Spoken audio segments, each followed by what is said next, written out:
je vais rester un peu avec vous parce que j'ai des questions à vous poser. Je vous en prie. D'abord, au sujet de l'Irdili, dont la presse avait annoncé à un certain moment qu'il avait rejoint le Mouatana, qu'il allait annoncer sa candidature depuis votre formation.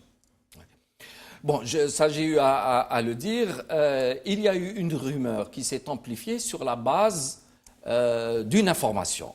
L'information, et je l'ai dit et reconnu, c'était d'ailleurs dans votre émission à partir d'Alger, j'avais dit si il y avait une conférence qui était appelée pour proroger le mandat de M. Bouteflika, j'appellerais à une contre-conférence. Et comme vous le savez très bien, j'espère que vous me connaissez assez, je ne dis jamais les paroles en l'air. Nous avions démarré une consultation avec le maximum d'hommes politiques, de présidents de partis, qui avaient nettement pris position contre le 5e mandat et contre la prorogation. Alors parmi ces gens, il y avait, je peux vous citer, Maître Bouchechi, Karim Tabou, Ahmed Ben Bitour, d'autres personnages qui n'ont pas de relation avec Mouatana. Karim Tabou avait même dit un peu sa distance par rapport à Mouatana. Donc, vous voyez, ce n'était pas une réunion de Mouatana. À cette réunion avait assisté Ali Rderi, puisqu'il avait pris des positions claires et nettes contre le 5e mandat et contre toute atteinte à la Constitution par le biais d'une prorogation de mandat. Voilà le fait. À partir de là, il y a eu une surinterprétation. Donc, premièrement, ce n'était pas une réunion de Mouatana. Deuxièmement, il n'a jamais été question de la part de M.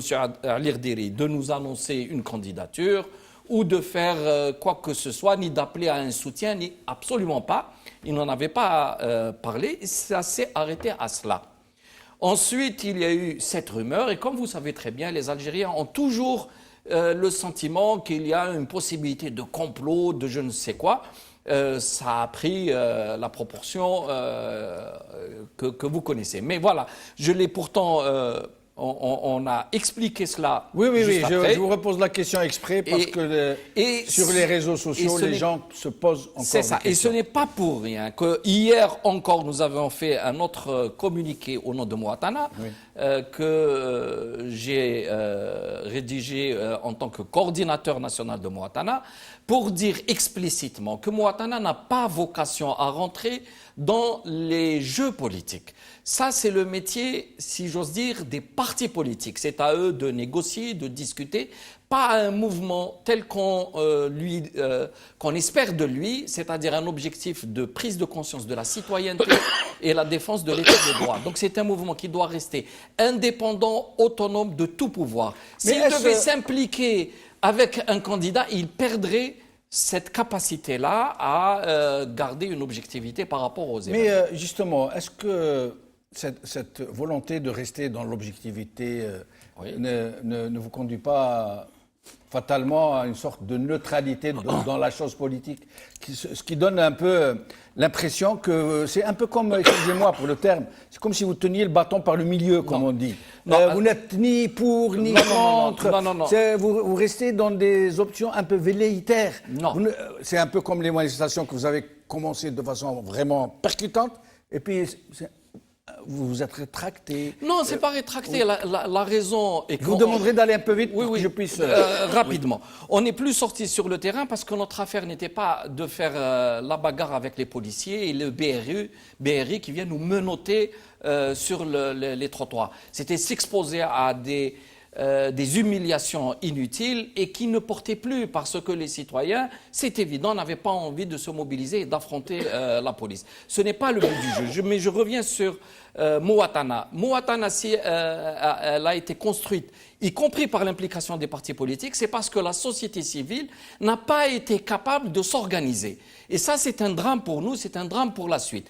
Par contre, les partis politiques, même qui constituent Mouatana, sont sommés de se définir à ce moment-là. Vous êtes en droit de réclamer des positions et vous le savez très bien, nous n'avons jamais tenu le bâton par le milieu.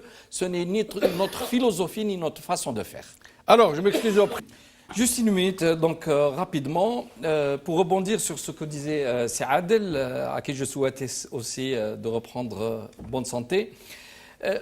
C'est bon d'avoir un idéal, dans l'absolu. Mais il faut être dans le réel. Le réel, c'est que cette Algérie-là a été colonisée pendant 132 ans.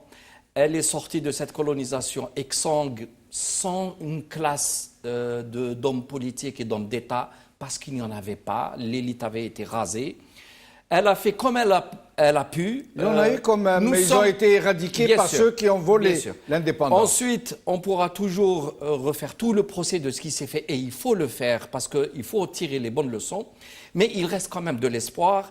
Il faut aider le système à s'en aller. On ne peut pas transformer en un clin d'œil et tomber dans un régime idéal. Il faut le pousser. Alors, si vous permettez, si ce dialogue peut intéresser nos concitoyens qui sont ici à Paris, ce samedi, j'aurai le plaisir de les rencontrer à l'AGK, c'est à 177 rue Charonne, métro Alexandre Dumas. Je me ferai un grand plaisir ce samedi après-midi de discuter, de dialoguer avec eux. À quelle heure? À 14h. 14h, métro Charonne. Non, métro Alexandre Dumas, rue Charonne, rue Charonne, à l'AGK. Vous pouvez répéter si vous voulez. Alors, c'est à salle AGK, rue 177 rue Charonne, métro Alexandre Dumas, à 14h ce samedi. Très bien. Merci Sofiane Jilali, merci Idirou Noren, merci Adel Jabbar.